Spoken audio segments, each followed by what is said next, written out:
Welcome back to iSingPOP and another episode of Snug Stories. Every Friday evening at 6 p.m, I will be here reading you a story. This evening, we're going to read an extract from the story The Wizard of Oz by L. Frank Baum. So far in the story, Dorothy has been transported by a tornado from her farm in Kansas to Munchkinland. The only person who can tell her how to get home is the Wizard of Oz, who lives in the Emerald City. On her way to see him, Dorothy is joined by some strange companions. This evening, we read about how she meets and rescues the Tin Man. So grab a blanket, your favourite teddy, and snuggle down. When Dorothy awoke, the sun was shining through the trees, and Toto had long been out chasing birds around her. There was the Scarecrow still standing patiently in his corner, waiting for her. "We must go and search for water," she said to him. "Why do you need water?" he asked. "To wash my face clean after the dust of the road, and to drink so the dry bread will not stick in my throat." "It must be inconvenient to be made of flesh," said Scarecrow thoughtfully, "for you must sleep and eat and drink. However, you have brains, and it is worth a lot of bother to be able to think properly." They left the cottage and walked through the trees until they found a little spring of clear water, where Dorothy drank and bathed and ate her breakfast. She saw there was not much bread left in the basket, and the girl was thankful the Scarecrow did not have to eat anything, for there was scarcely enough for herself and Toto for the day. When she had finished her meal and was about to go back to the road of yellow brick, she was startled to hear a deep groan nearby. "What was that?" she asked timidly. "I cannot imagine," replied the Scarecrow. "But we can go and see." Just then another groan reached their ears, and the sound seemed to come from behind them. They turned and walked through the forest a few steps, when Dorothy discovered something shining in a ray of sunshine that fell between the trees. She ran to the place and then stopped short with a cry of surprise. One of the big trees had been partly chopped through, and standing beside it with an uplifted axe in his hands was a man made entirely of tin. His head and arms and legs were jointed upon his body, but he stood perfectly motionless, as if he could not stir at all. Dorothy looked at him in amazement, and so did the Scarecrow, while Toto barked sharply and made a snap at the tin legs, which hurt his teeth. "Did you groan?" asked Dorothy. "Yes," answered the Tin Man. "I did. I've been groaning for more than a year, and no one has ever heard me before or come to help me."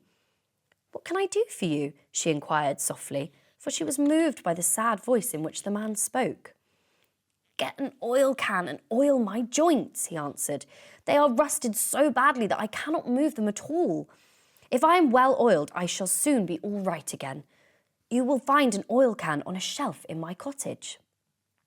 Dorothy at once ran back to the cottage and found the oil can, and then she returned and asked anxiously, "Where are your joints?" "Oil my neck first," replied the Tin Woodman. So she oiled it, and as it was quite badly rusted, the Scarecrow took hold of the tin head and moved it gently from side to side until it worked freely, and then the man could turn it himself. "Now oil the joints in my arms," he said. And Dorothy oiled them, and the Scarecrow bent them carefully until they were quite free from rust and as good as new. The Tin Woodman gave a sigh of satisfaction and lowered his axe, which he leaned against the tree. "This is a great comfort," he said. "I have been holding that axe in the air ever since I rusted, and I'm glad to be able to put it down at last. Now, if you will oil the joints of my legs, I shall be all right once more." So they oiled his legs until he could move them freely, and he thanked them again and again for his release, for he seemed a very polite creature and very grateful.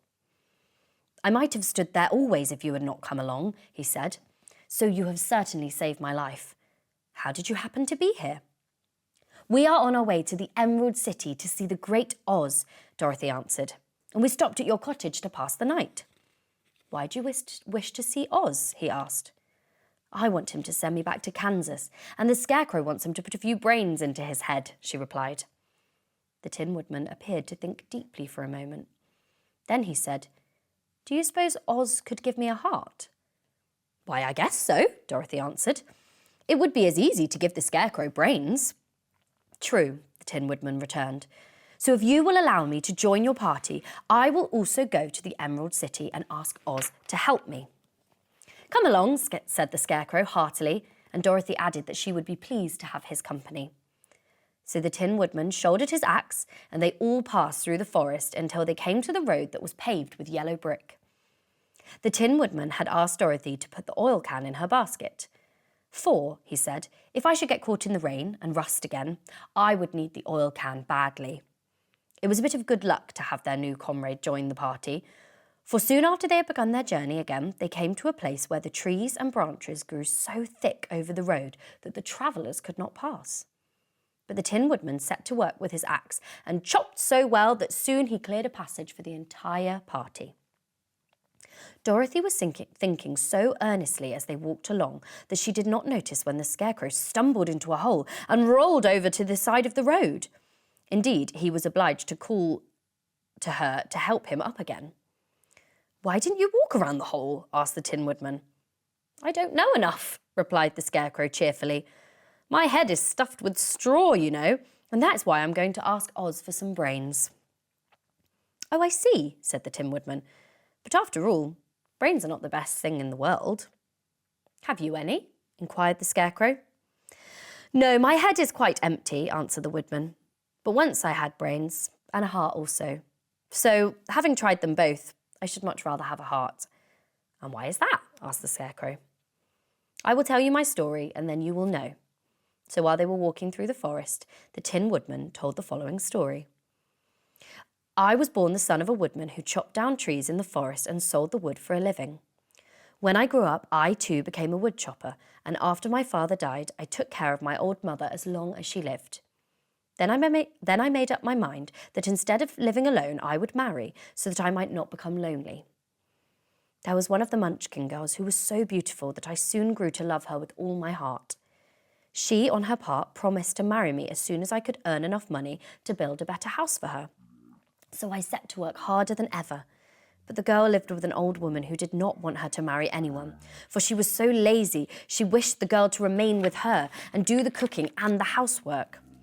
So the old woman went to the Wicked Witch of the East and promised her 2 sheep and a cow if she would prevent the marriage.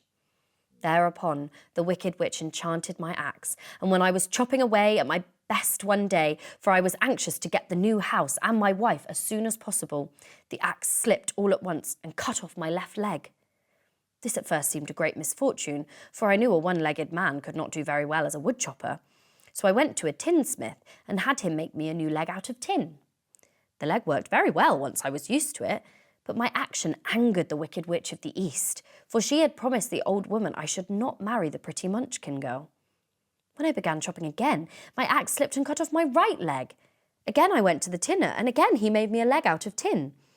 After this, the enchanted axe cut off my arms, one after the other, but nothing daunted, I had them replaced with tin ones. The Wicked Witch then made the axe slip and cut off my head, and at first I thought that was the end of me. But the tinsmith happened to come along, and he made me a new head out of tin. I thought I had beaten the Wicked Witch then, and I worked harder than ever. But I little knew how cruel my enemy could be. She thought of a new way to kill my love for the beautiful Munchkin maiden, and made my axe slip again so that it cut right through my body, splitting me into 2 halves. Once more the tinsmith came to my help and made me a body of tin, fastening my tin arms and legs and head to it, by means of joints, so that I could move around as well as ever. But alas, I had now no heart, so that I had lost all my love for the Munchkin girl, and did not care whether I married her or not. I suppose she is still living with the old woman, waiting for me to come after her. My body shone so brightly in the sun that I felt very proud of it, and it did not matter now if my axe slipped, for it could not cut me. There was only one danger, that my joints would rust. But I kept an oil can in my cottage and took care to oil myself whenever I needed it. However, there came a day when I forgot to do this, and being caught in a rainstorm, before I thought of the danger, my joints had rusted, and I was left to stand in the woods until you came to help me. It was a terrible thing to undergo, but during the year I stood there, I had time to think that the greatest loss I had known was the loss of my heart. While I was in love, I was the happiest man on earth, but no one can love who has not a heart, and so I am resolved to ask Oz to give me one. If he does, I will go back to the Munchkin maiden and marry her. Both Dorothy and Scarecrow had been greatly interested in the story of the Tin Woodman, and now they knew why he was so anxious to get a new heart. "All the same," said Scarecrow, "I shall ask for brains instead of a heart, for a fool would not know what to do with a heart if he had one." "I shall take the heart," returned the Tin Woodman, "for brains do not make one happy, and happiness is the best thing in the world." The end. The Wizard of Oz is one of my favourite stories and musicals, so I really enjoyed that. I hope you did too. Join me next Friday for another story, and on Monday for plenty more iSingPOP fun. Good night, everyone. Sleep well.